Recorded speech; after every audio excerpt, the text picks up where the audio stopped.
Shalom, selamat pagi.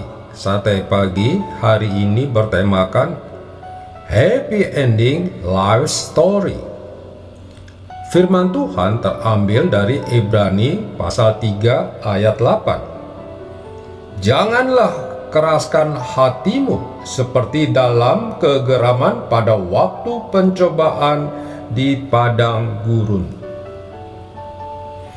Seorang hamba Tuhan bersaksi tentang ketenangan dan kenyamanan hidupnya selama puluhan tahun, baik dalam pelayanan maupun keluarga. Namun dalam hitungan detik semuanya berubah dalam sekejap. Istri yang sangat dicintainya tiba-tiba tidak dapat menggerakkan anggota tubuhnya, terserang penyakit multiple sclerosis yang tidak ada obatnya. Ia berkata, "Pada waktu itu saya sangat kecewa. Saya protes pada Tuhan karena saya tinggalkan semuanya untuk melayani Dia dengan sepenuh waktu, dan sekarang istri yang selama ini menemani saya untuk melayani, dia terbaring tak berdaya. Ini tidak adil." Ia menjerit kepada Tuhan, namun tidak ada kesembuhan terjadi. Waktu terus bergulir, dan dengan penuh kesetiaan ia mengurus istrinya.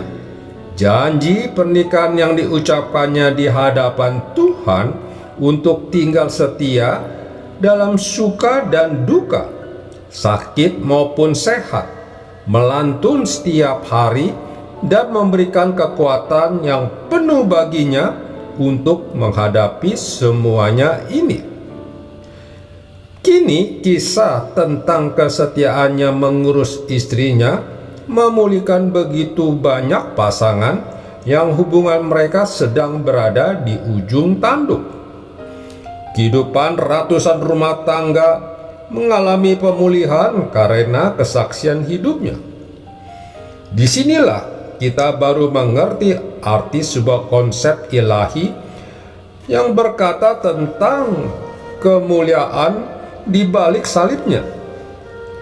Hamba Tuhan ini tidak akan melihat kemuliaan Tuhan yang terpancar lewat penderitaannya jika saja di masa-masa yang sulit itu ia memutuskan untuk menghentikan langkah imannya karena kekecewaan dan ketidakmengertiannya akan apa yang Tuhan izinkan terjadi di dalam hidupnya.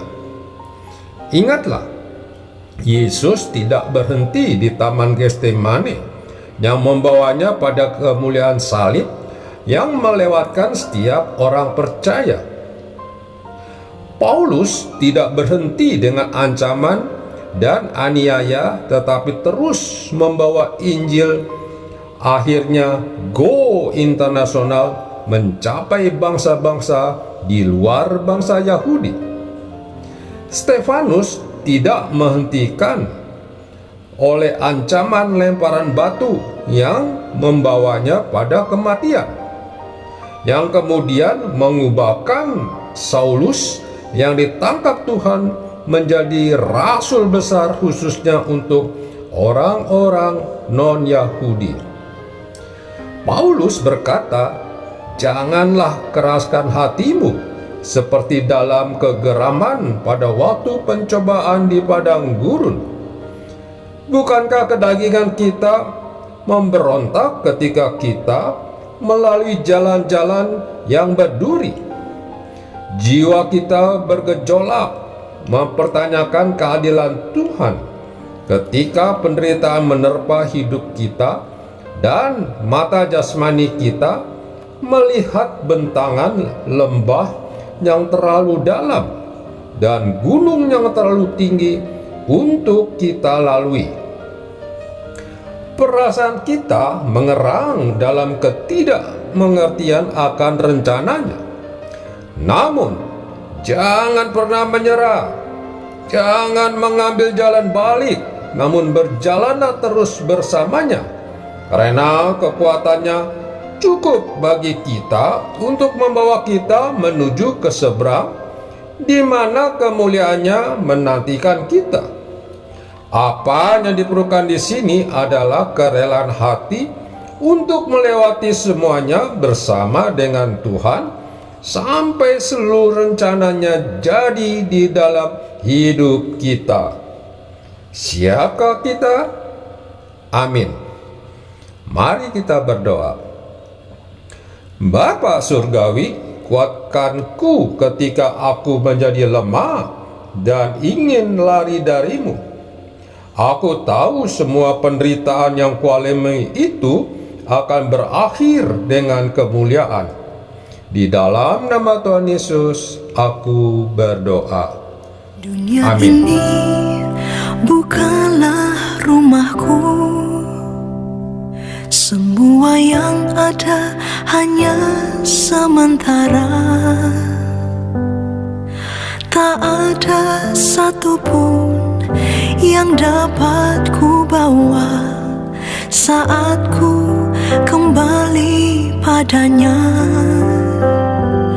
Ku sadari singkat hidup ini seperti embun pagi yang datang dan pergi. Selama ku hidup, senangkan hatimu. Ku yakin kembali padamu.